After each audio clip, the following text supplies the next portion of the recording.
They laughed when she signed up. By sunset, they'd stop laughing and start whispering her name. The midday heat at FOB Kestrel shimmered above the range, the air thick with gunpowder and swagger. British Sniper Sergeant Marcus Hale leaned against his L-115A3, making sure everyone knew his score from 800 meters. Then he noticed the quiet American woman at the registration table, Petty Officer First Class Lena Hart of Maritime Reconnaissance Unit 3. "Didn't know they let analysts carry rifles now," he smirked. A ripple of laughter followed. Lena didn't answer. She finished her signature, tucked her hair beneath her cap, and walked away, calm, deliberate, unreadable. To most, she looked ordinary. 33, compact, eyes that measured everything. But MRU-3 didn't keep her for appearances. 63 confirmed mission engagements said more than any introduction could.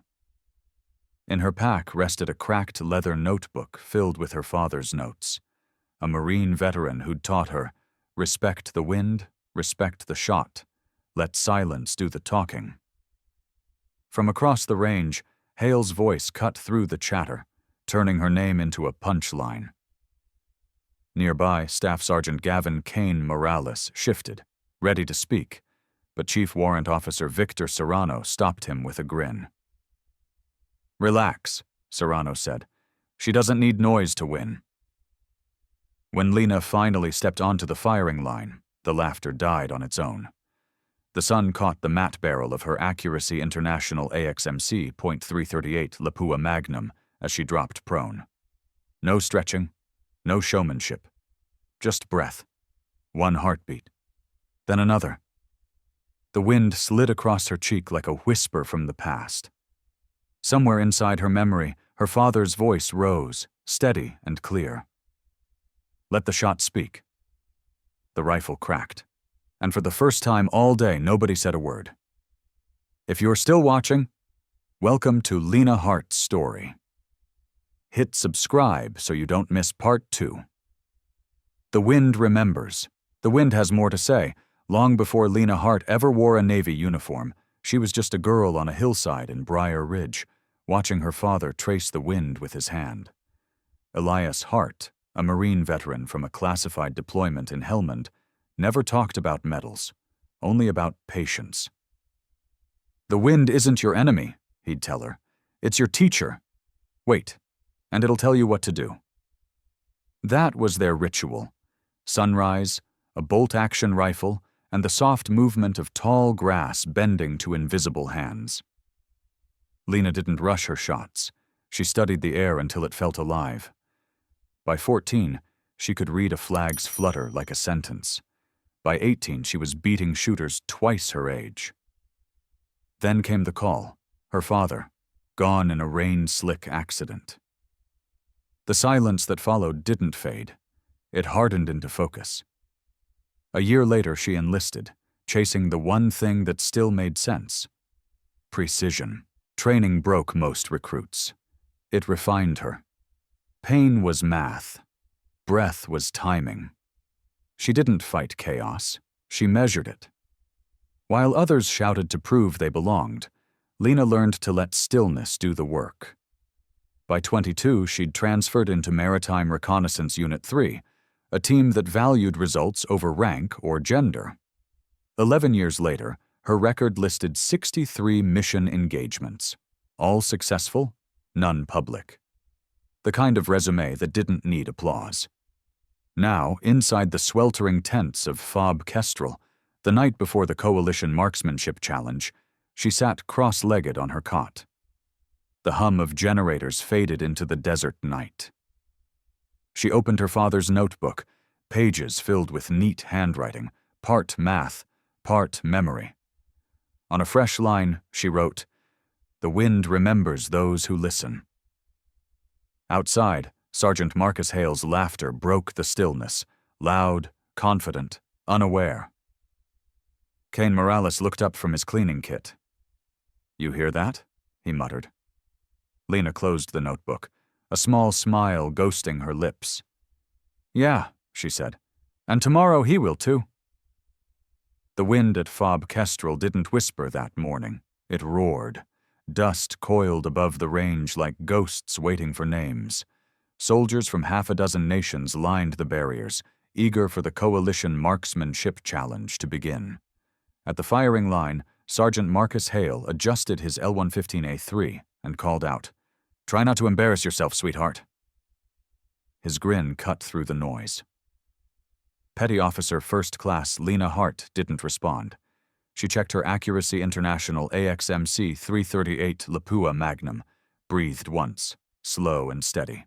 Around her, cameras clicked. Anticipation crackled like static. The 600-meter event opened the day. Hale went first, 5 rounds in under a minute. Tight group. The range officer's voice rang out. 6-inch circle, all center mass. The crowd cheered. Hale stood tall, enjoying the spotlight. Lena stepped up next. No stretching. No words. She dropped prone, the rifle settling into her shoulder like memory. The air shimmered with heat. 5 shots in 90 seconds. Clean, unhurried.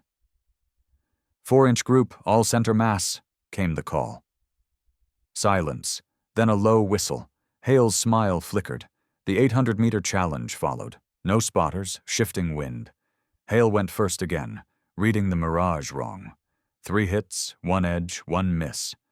He muttered something sharp under his breath. Lena's turn. Cain Morales watched quietly from the sidelines, Chief Serrano with arms folded. She studied the rippling air, patient, reading its rhythm instead of fighting it. The pattern revealed itself. Left push, lull, gust from the right. She timed it perfectly. 1 shot. Center. 2nd. Center. 3rd. Center. 4th. Center. 5th. Center. The range officer hesitated before speaking. Hart. 5 for 5. All center mass. The range erupted. Cheers, disbelief, even a few stunned laughs. Hale stared through his scope, pride collapsing under the truth of it. Lena cleared her rifle, rose smoothly, and met his eyes. "Your turn to listen," she said. And for the first time, Hale had nothing to say. They called it the stress shoot. 1 shot at 1,000 meters, 60 seconds to make it count. Most shooters feared it. Lena Hart didn't. She'd already learned that panic was just noise pretending to matter. By midday, the desert around FOB Kestrel shimmered like glass. Mirage waves twisted the horizon, the heat crawling over every breath. The wind shifted, hard left, then dead calm, then back again, the kind of chaos that made even veterans tighten their grip. Sergeant Marcus Hale stepped up first. His pride had already taken 2 hits, but ego is a stubborn soldier. "Shooter ready," the range officer barked. Hale dropped prone, the L-115A3 pressed to his shoulder. He rushed his setup, chasing confidence. 58 seconds later, his rifle cracked. The shot landed low and left, 18 inches off center. Silence dropped like a curtain.